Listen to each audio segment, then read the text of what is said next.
पर आगे बढ़ते हैं। बिहार में कांग्रेस की वोटर अधिकार यात्रा का आज 11वां दिन है। सीतामढ़ी पहुंचेगी कांग्रेस की वोटर अधिकार यात्रा। राहुल गांधी, प्रियंका, तेजस्वी यादव आज साथ रहेंगे। यात्रा में सपा प्रमुख अखिलेश यादव भी शामिल होने की तैयारी में हैं। शाम को एक बड़ी सभा को भी संबोधित किया जाएगा। तो एक बड़ी खबर इस वक्त वोटर अधिकार यात्रा के लिए, और ये भी खबर है कि तमिलनाडु के मुख्यमंत्री एमके स्टालिन भी इस यात्रा का हिस्सा बन सकते हैं।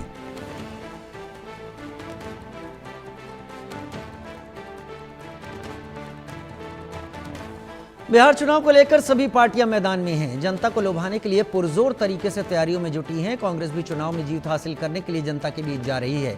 नेता प्रतिपक्ष राहुल गांधी बिहार में वोटर अधिकार यात्रा निकाल रहे हैं। अखिलेश, प्रियंका, तेजस्वी इसमें शामिल होने वाले हैं। वोटर अधिकार यात्रा पर दरभंगा की जनता का क्या कुछ कहना है, संवाददाता आनंद सिंह की रिपोर्ट। वोटर अधिकार यात्रा का आज 11वां दिन है और आप जैसा कि देख सकते हैं यहाँ पर राहुल गांधी बिहार के दरभंगा पहुंच चुके हैं और लगातार वो अपनी यात्रा में जो वोट चोरी का आरोप वो लगाए हैं उस यात्रा को लेकर वो आगे बढ़ रहे हैं बिहार में।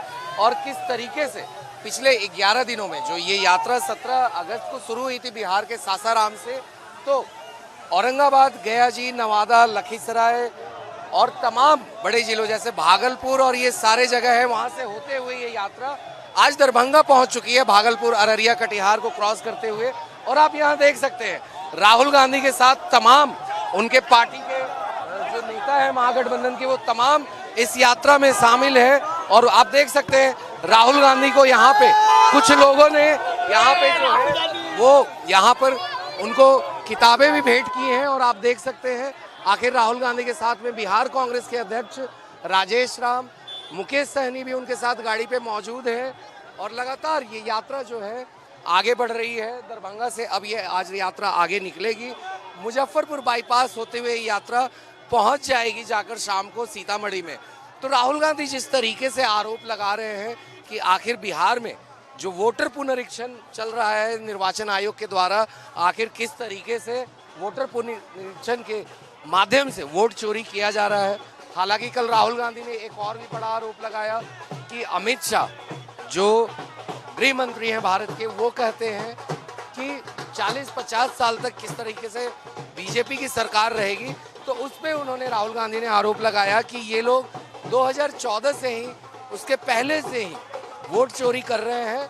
और ये चीज़ गुजरात से पहले शुरू हुआ था और उसके बाद राष्ट्रीय स्तर तक ये वोट चोरी पहुंची थी। तो लगातार राहुल गांधी आगे बढ़ते हुए अपनी यात्रा को, आज 11वां दिन है और आप देख सकते हैं पूरा काफिला राहुल गांधी का, पूरे समर्थक जो है महागठबंधन के, सड़क के दोनों ओर दरभंगा में। और ये जो दरभंगा का कामेश्वर सिंह दरभंगा संस्कृत विश्वविद्यालय है, हम ठीक उसके बाहर वहीं के आपके विजुअल हैं। और आप देख सकते हैं तस्वीरों में कांग्रेस के महासचिव संगठन केसी वेणुगोपाल भी मौजूद हैं और उनके साथ में अखिलेश प्रसाद सिंह भी थे। और यहाँ पर और भी लोग, तमाम लोग बढ़ते जा रहे हैं यात्रा में। और आप देख सकते हैं कैसे लगातार जिस यात्रा में किस तरीके से कांग्रेस के जो समर्थक हैं वो लगातार यात्रा में हैं। पप्पू यादव को आप देख सकते हैं इस खुली जीप में, जो राहुल गांधी के ठीक पीछे चल रहे हैं। और पप्पू यादव भी अब अपनी जीप से निकलकर लोगों को अभिवादन करते हुए, उनका अभिवादन स्वीकार करते हुए लगातार ये यात्रा पे चल रहे हैं बिहार में। तो ऐसे ये यात्रा जो है अब आज दरभंगा से निकलकर अब ये पहुंचने वाली है जाकर शाम के वक्त सीतामढ़ी में, जहां पर आज रात्रि विश्राम होगा। और उसके बाद जो ये यात्रा है कल सीतामढ़ी से निकल के फिर ये पहुंचेगी जाकर मोतिहारी, मोतिहारी से फिर ये पूर्वी चंपारण होते हुए सिवान, सिवान से छपरा, छपरा से फिर 30 तारीख को ये यात्रा आरा में जाके समाप्त होगी। 1 सितंबर को जहां पहले महारैली ऑर्गेनाइज की हुई थी महागठबंधन ने इस यात्रा के खत्म होने के लिए, मगर अब उस महारैली की जगह पटना के गांधी मैदान में गांधी स्मारक से लेकर पटना के हाई कोर्ट पे बाबा भीमराव अंबेडकर की मूर्ति तक वो पदयात्रा चलेगी। करीब 3 किलोमीटर की पदयात्रा होगी। तो इस तरीके से वोटर अधिकार यात्रा का समापन होगा। विजय राजू शर्मा के साथ आनंद सिंह, ITV नेटवर्क, दरभंगा।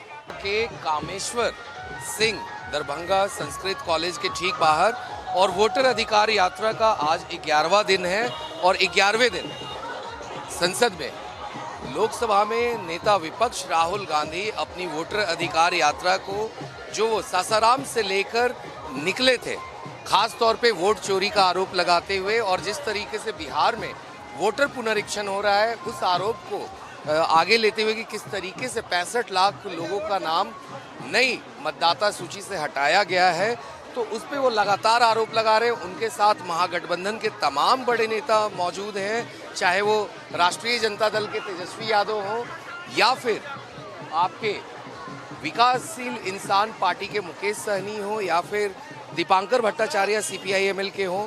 वो सारे लोग इस यात्रा में लगातार 11 दिन से चल रहे हैं। बिहार के कई जिलों से ये यात्रा गुजर चुकी है और लगातार हमने देखा है किस तरीके से ये यात्रा जब सासाराम से शुरू हुई थी 17 अगस्त को, उसके बाद ये औरंगाबाद पहुंची थी, फिर गया जी आई थी, उसके बाद नवादा गई, नवादा के बाद शेखपुरा, मुंगेर, बरबीघा, ये तमाम जगह होते हुए भागलपुर पहुंची थी, भागलपुर के बाद कटिहार, पूर्णिया, अररिया, मधुबनी, झंझारपुर और भी कई जगहों पे होते हुए यात्रा दरभंगा पहुंची कल शाम को।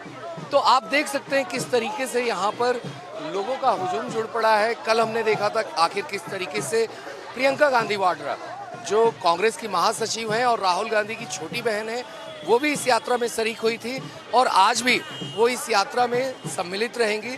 तो हम बात करेंगे यहाँ के लोगों से और जानेंगे कि आखिर वो क्या सोचते हैं वोट चोरी के मुद्दे को, जिस तरीके से राहुल गांधी लगातार आरोप लगाते आ रहे हैं, जिस तरीके से वो लोगों के बीच जा रहे हैं, खास तौर पे कि कैसे वोट चोरी हुई। उन्होंने कल भी कहा अपनी जनसभा में कि 14 के चुनाव के पहले ये जो वोट चोरी थी राष्ट्रीय लेवल पे आने के पहले ये गुजरात से शुरू हुई और अमित शाह पे उन्होंने खासा तंज कसा था कि किस तरीके से अमित शाह जो कहते हैं कि मैं 40-50 साल तक सत्ता में बना रहूँगा, तो वो ये बात इसलिए कह पाते हैं क्योंकि वोट चोरी हो रही है।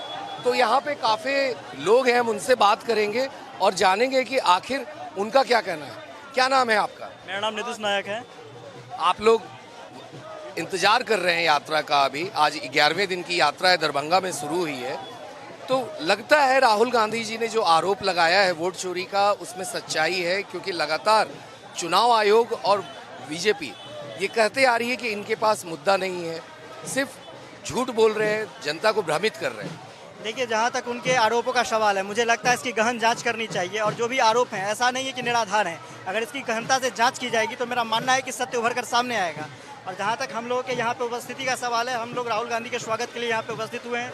साथ ही हमारे विभाग के विभागाध्यक्ष यहाँ पे मौजूद हैं, जिनकी उम्मीदवारी का हम समर्थन करते हुए यहाँ पे उपस्थित हुए हैं। और हम जिस तरह से अगर किसी अंग में साफ रुधिर न पहुँचे तो जिस तरह वो पैरालाइज हो जाता है, और अगर इसी तरह अगर नया नेतृत्व न मिले किसी भी शासन को, तो जाहिर सी बात है वो शासन धराशायी हो जाएगा। इस कारण से जो नए नेतृत्व उभर के आ रहे हैं, जो शिक्षा व्यवस्था से नेतृत्व उभर के आ रही है, उसे सत्ता में जगह देना चाहिए। इसी तरह से हम अपने विभागाध्यक्ष की उम्मीदवारी का समर्थन करने के लिए यहाँ पे भी जुड़े हैं। जिस तरीके से राहुल गांधी, तेजस्वी यादव आरोप लगा रहे हैं कि बिहार में पलायन बहुत ज़्यादा हो रहा है, यहाँ के बच्चों को अच्छी शिक्षा व्यवस्था नहीं मिल रही है, पलायन को मजबूर है, चाहे वो बेहतर शिक्षा के लिए हो या फिर जो बिहार के युवा हैं, जो लोग हैं, वो नौकरी की तलाश में जाते हैं।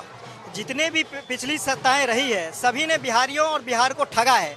इसीलिए हम चाहते हैं कि जो भी पलायन के मुद्दे पे हो, चाहे रोजगार के मुद्दे पे हो, शिक्षा के मुद्दे पे हो, जो भी बात कर रहे हैं उसका मैं पूरा समर्थन करता हूं। और इस बात का मतलब एक बात से एक्सेप्टेंस करता हूं कि मतलब अगर वो इन बातों को रखते हैं और सत्ता में आने के बाद अगर इन बातों को नहीं भूलते तो निश्चित ही बिहार की प्रगति होगी ही होगी। धन्यवाद। क्या लगता है सर, सत्ता परिवर्तन होगा इस बार बिहार में, जिस तरह से कांग्रेस की ये वोटर अधिकार यात्रा चल रही है? ये तो जनता की इच्छा पर निर्भर करता है कि सत्ता परिवर्तन होगा या नहीं। परिवर्तन की लहर चली है, ऐसा लगता है कि जनसैलाब जो सड़क पर उमड़ पड़ा है, उसे लगता है कि परिवर्तन का आगाज हो चुका है। यह जन जन तक यह बात पहुंच चुकी है और एक नए नैरेटिव की शुरुआत हो चुकी है।